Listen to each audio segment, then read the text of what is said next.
Good morning, dear learners. I, Dr. Deepti Sharma, Faculty of Management from Untitled University, Dehradun, is going to throw some light on the topic attitude. Before I proceed with the conceptual understanding of an attitude, let me start with this famous quote, as rightly said by Winston Churchill. Attitude is a little thing that makes a big difference. So, with this quote, let's move ahead with right attitude and with a desire to learn. In this session, I will be discussing on attitude. What are the main components of attitude? Does behavior always follow from attitude? And what are the major job attitudes? Let us understand the concept of an attitude. Attitudes are evaluative statements, either favorable or unfavorable, about objects, people, or events. In fact, they reflect how we feel about something. For example, when I say, I like my job, this means I am expressing my attitude about work. Attitudes are very complex in nature. If you ask people about their attitude towards any person or the organization they work for, you may get a simple response. But the reasons underlying it are probably complicated. In order to fully understand attitude, we must consider their fundamental properties or components. So, let us understand the main components of attitude. Typically, researchers have assumed that attitudes have three components: cognition, affect, and behavior.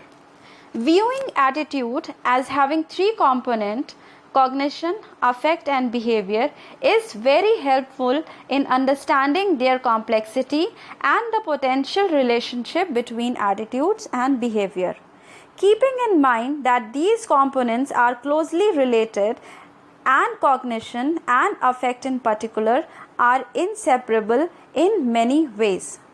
Let us understand the main components of attitude with the given example. Now, if I say that my pay is low, this is reflecting the cognitive component of an attitude, which implies a description of or belief in the way things are. It sets the stage for the more critical part of an attitude, which is known as affective component. Now, affective component is the emotional or feeling segment of an attitude, and it is reflected in the statement, I am angry over how little I am paid. Now, finally, affect can lead to behavioral outcomes. The behavioral outcome of an attitude describes an intention to behave in a certain way towards someone or something. And this could be seen with the continued example which I have quoted earlier for explaining cognitive component and affective component, because affective component is further going to lead to behavioral outcome in terms like I am going to look for another job that pays better. So I hope the examples are with the example the main components of attitude, the complexity of attitudes are clearly understood. Now let us look another example. This diagram I have taken from the organizational behavior book by Stephen Robbins, Judge, and Niharika Vora. And this example, with the help of this example, you can easily understand the main components of attitude and its complexities.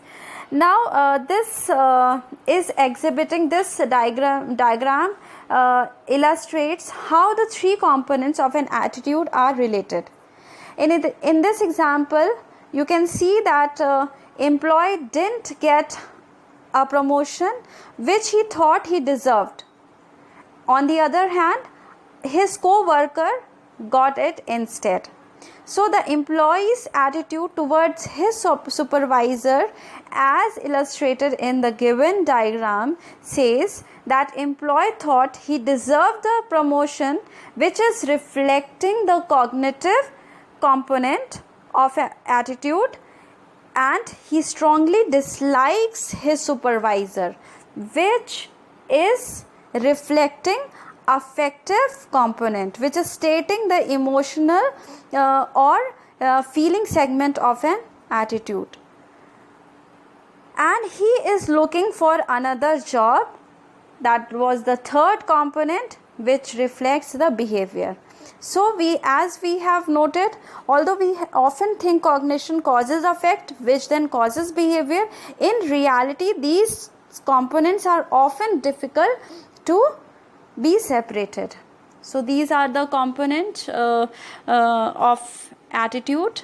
Now let's look into the another section of this session, which is very important, and the question generally comes that does behavior always follow attitude? And there has been various researchers on attitudes, and it has assumed that earlier researchers on attitudes have also assumed that they were actually related to behavior. So however, in the late 1960s, a review of the research challenged this assumed fact of attitudes on behavior, and in fact one researcher, Leon Westinger, argued that attitudes follow behavior. This could be understood with this, that for example, if I say that did you ever notice how people change? What they say, so it doesn't contradict what they do. So perhaps or rather we can look into this, that perhaps a friend of yours has consistently argued that the quality of Indian jeans isn't up to that of imports, that he had never owned anything but a pair of Levi's jeans made in the United States. But your friend's sister, unaware of his views, buy him a nice pair of flying machine denims, and he suddenly says that Indian denims are really world class. So Westinger proposed that cases of attitudes following behavior, which illustrates the effect of cognitive dissonance, which means any incompatibility an individual might perceive between two or more attitudes or between behavior and attitudes. So Westinger argued that any form of inconsistency is uncomfortable, and that individual will therefore attempt to reduce it. More recent research shows that attitude in fact predict future behavior, and also confirmed Westinger's idea that moderating variables can strengthen the link. So the most powerful moderators of the attitudes relationship are the importance of the attitude, its correspondence to behavior, its accessibility, the presence of social pressures, and whether a person has direct experience with the attitude.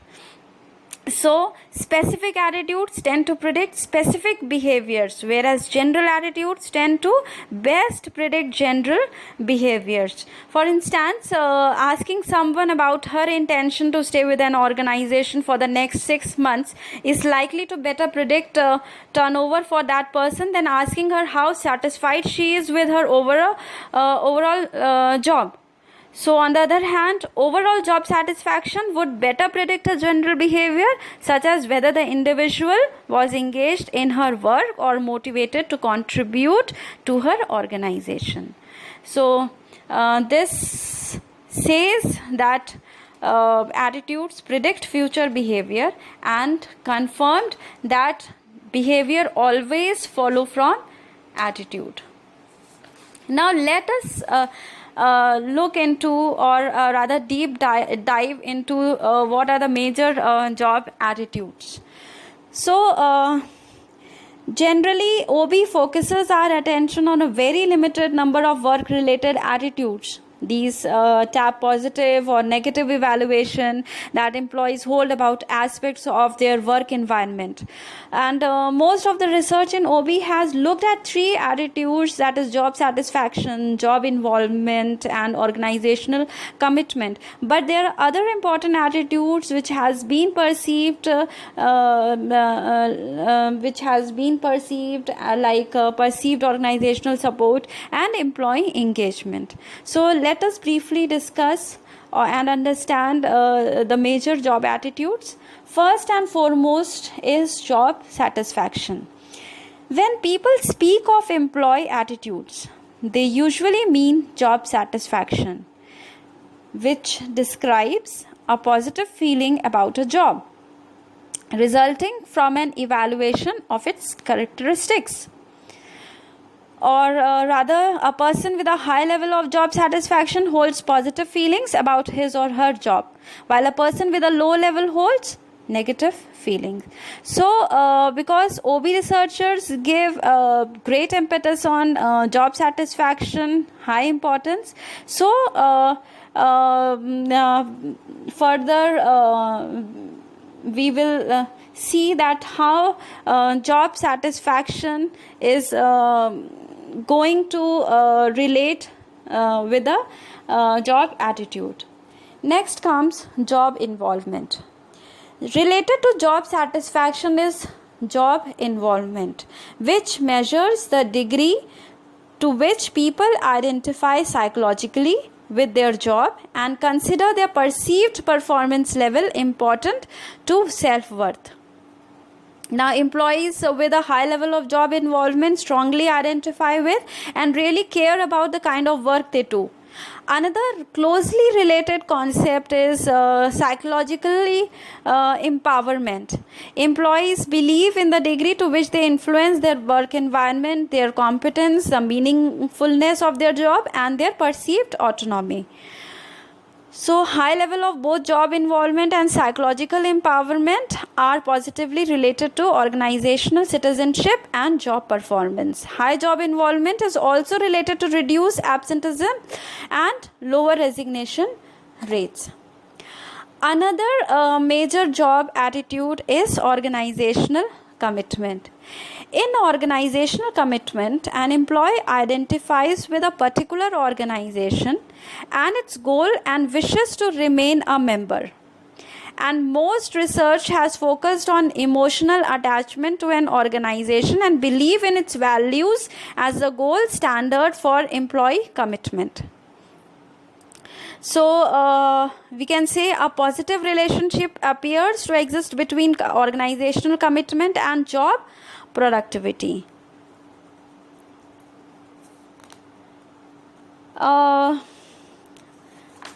Another major component is perceived organizational support, and this states that the degree to which employees believe the organization values their contribution and cares about their well-being. For example, an employee believes his organization would accommodate him if he had a child care problem or would forgive an honest mistake on his part. So, researchers have also revealed that people perceive their organization as supportive when rewards are deemed fair, when employees have voice in decisions, and when they see their supervisors as supportive. Employees with strong POS perceptions have been found more likely to have higher level of organizational citizenship behavior, lower levels of tardiness, and better customer service. So, this was perceived organizational support. Last is employee engagement. This is a new concept, and which means that an individual's involvement with satisfaction with and enthusiasm for the work he or she does. Highly engaged employees have a passion for their work and feel a deep connection to their company. Disengaged employees have essentially checked out, putting time but not energy or attention into their work.